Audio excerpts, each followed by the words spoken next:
Today we are going to study the topic secondary growth.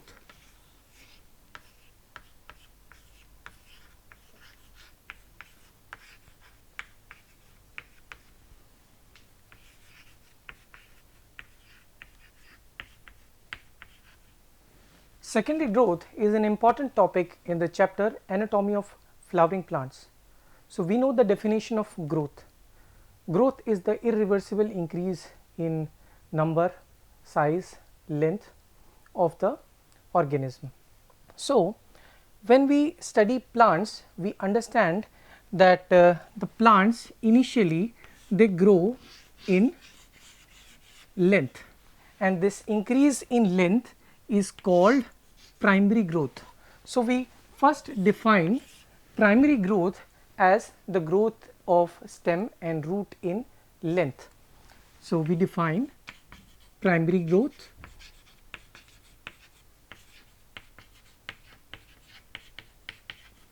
is the growth of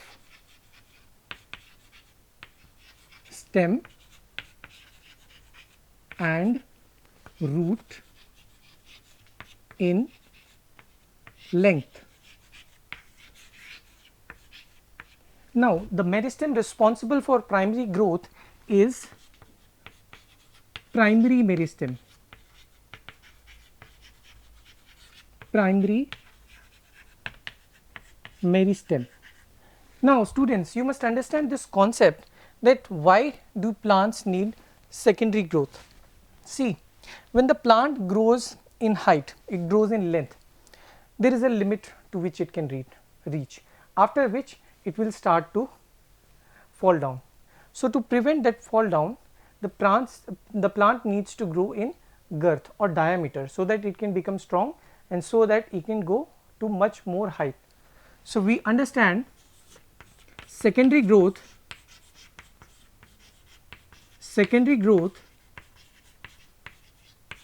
to be the growth of stem and root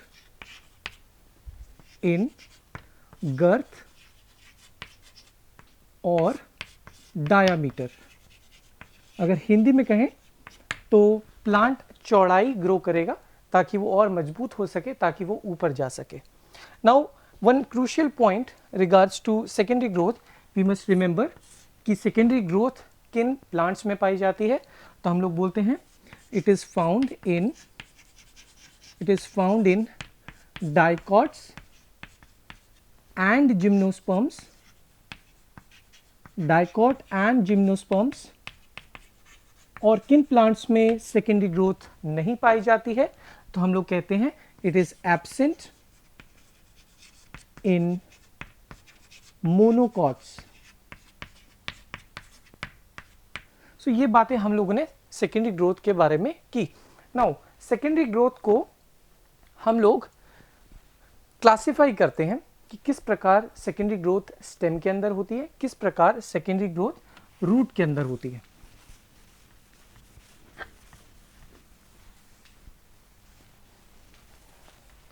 तो secondary growth को हम classify कर सकते हैं कि secondary growth या तो स्टेम के अंदर होगी या फिर रूट के अंदर होगी.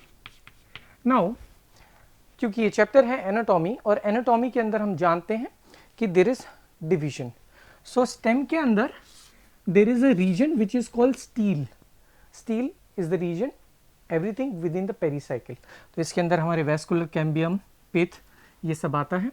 तो हम कहते हैं स्टीलर रीजन के अंदर सेकेंडरी ग्रोथ किस प्रकार से होती है, और जो उसके बाहर है उसको हम कहते हैं extra stelar region. Extra stelar reason.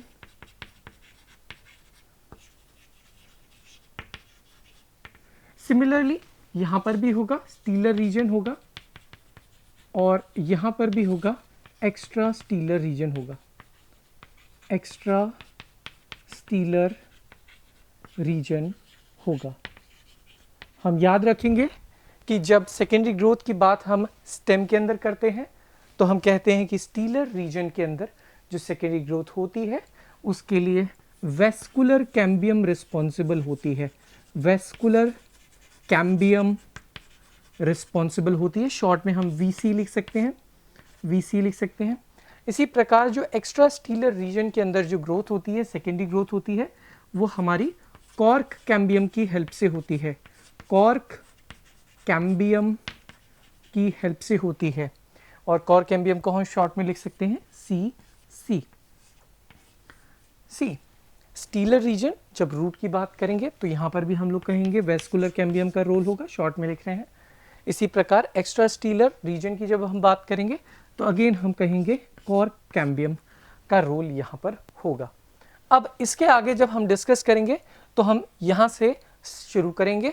जब स्टेम के अंदर हम स्टीलर ग्रोथ की बात करते हैं, देखते हैं किस प्रकार से स्टेम के अंदर सेकेंडरी ग्रोथ होती है, वो भी स्टीलर रीजन में।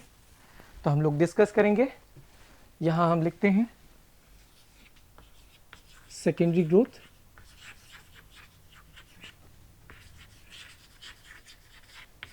सेकेंडरी ग्रोथ इन स्टेम, और वो भी स्टीलर रीजन, स्टीलर रीजन। देखिए अभी अभी हम लोगों ने ये स्टडी किया कि वेस्कुलर कैम्बियम इसमें रोल प्ले करती है। तो इसके फर्स्ट भाग में हम लोग डिस्कस करेंगे कि कैसे वेस्कुलर कैम्बियम का फॉर्मेशन होता है, फॉर्मेशन ऑफ वेस्कुलर कैम्बियम।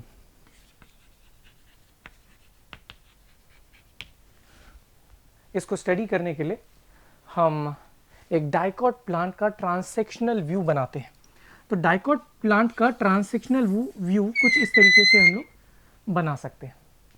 देखिए हम जानते हैं कि डाइकॉट के अंदर जो वेस्कुलर बंडल का अरेंजमेंट होता है वो कंजॉइंट, कोलैटरल और ओपन होता है। तो इस प्रकार से हम वेस्कुलर बंडल्स को अरेंज करते हैं। वेस्कुलर बंडल स्टेम के अंदर एक रिंग की फॉर्म में अरेंज है इस प्रकार। अब हम देखते हैं कि यहाँ पर वेस्कुलर बंडल के अंदर एक कैम्बियम की स्ट्रिप प्रेजेंट है, एक कैम्बियम की स्ट्रिप प्रेजेंट है। अब ये वेस्कुलर बंडल के अंदर प्रेजेंट है, इसलिए हम अंग्रेजी का शब्द यूज करते हैं इंट्रा।